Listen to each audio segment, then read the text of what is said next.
Nós estaremos falando nessa oportunidade sobre o Evangelho, boas novas que transformam.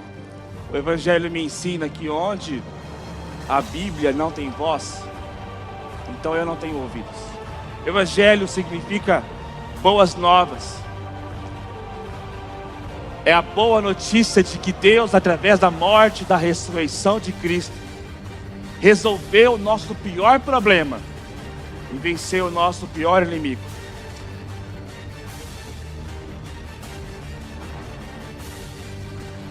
Separa esse versículo, Romanos capítulo 1, versículo 16. Primeira coisa que ele diz: eu não me envergonho do Evangelho.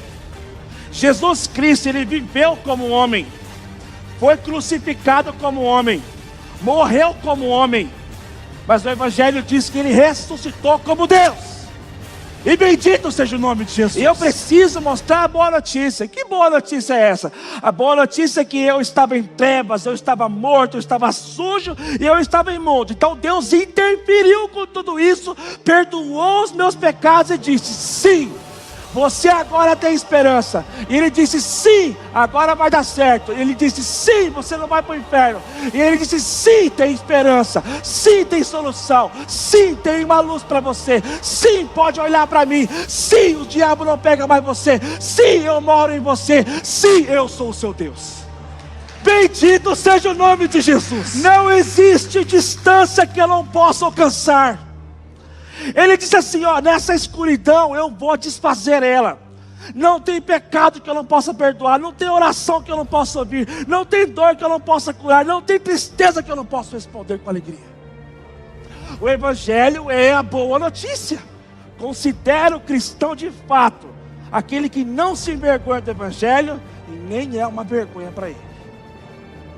Não basta não ter vergonha do Evangelho, eu também não quero ser uma vergonha para o Evangelho. Cristão que não sofre aflições neste mundo está vendo o Evangelho errado. Evangelho que é seguido é para sofrer aflição, sim senhor. Padecemos, sofremos e choramos também, faz parte do pacote. O verdadeiro Evangelho não te promete isso. Você será afligido. Mas qual que é a boa notícia em cima disso? A boa notícia é: muitas são as aflições do justo, mas o Senhor livra de todas. Bendito seja o nome de Jesus. Essa é a boa notícia. Em segundo lugar, o Evangelho é o poder de Deus. Repita comigo: o Evangelho é o poder de Deus. Quando o Evangelho, que é o poder de Deus, ele entra, ele causa muita mudança em você. Eu sou totalmente diferente. Eu morreria pelo Evangelho, mas eu não dou uma moeda para a religião. Agora, se você está vivendo um Evangelho que trouxe mudança, transformação para a tua vida, esse é o poder de Deus sobre a tua vida. Esse é o verdadeiro poder de Deus sobre a tua vida. A Bíblia diz em Salmo 62, versículo 11: uma vez Deus falou, duas vezes eu ouvi que o poder pertence a Deus. Toda vez que o Evangelho foi proclamado com ousadia na história da igreja, houve perseguição. Quando você prega o Evangelho, você também será perseguido.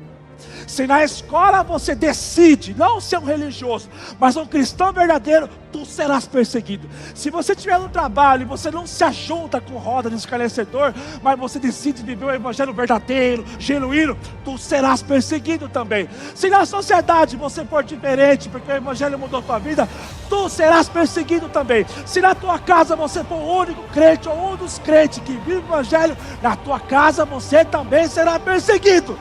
Qual a boa notícia? A boa notícia é: bem-aventurados que sofrem perseguição por causa da justiça, porque deles é o reino. Porque deles é o reino dos céus.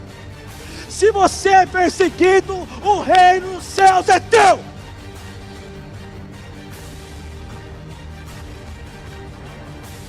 Esse Evangelho transformador, eu não me envergonho do Evangelho, porque é o poder de Deus. É o poder de Deus para a salvação de todo aquele que nele crê. Se você entregou a tua vida para Jesus, a salvação chegou na tua vida. A salvação chegou na tua vida e você pode dizer: você tem certeza da sua salvação? Sim, eu tenho certeza da minha salvação. Mas o que diz para você ter certeza da salvação? O Evangelho. Eu aceitei o Evangelho de Jesus. Eu aceitei Jesus na minha vida. Eu mudei a minha vida. Por quantos salvos que eu estou conversando aqui nessa noite? Diga amém por isso. Diga glória a Deus por isso. Vamos aplaudir a Jesus com vitória, meus irmãos. Bendito seja Jesus. Nós barateamos o Evangelho quando nós oferecemos coisas que libertam, tristeza, medo, culpa. Na verdade, o Evangelho nos livrou da ira vindoura. O Evangelho nos tirou do inferno. O Evangelho não foi dado para você ficar felizinho da vida. O Evangelho foi dado para te livrar do teu endereço original: inferno, Geena. A palavra de Deus diz: ai de vocês que se julgam cristãos, que se julgam seguidores do Evangelho e não pregam o Evangelho. É a mesma coisa de comprar um ingresso para o inferno. Pregue o Evangelho. É por meio do Evangelho. Porque senão o Deus desse século cegou o entendimento dos incrédulos para não lhe resplandecer a glória de Deus do Evangelho. 2 Coríntios 4:4. O inimigo quer cegar o entendimento para que as pessoas não sigam o Evangelho.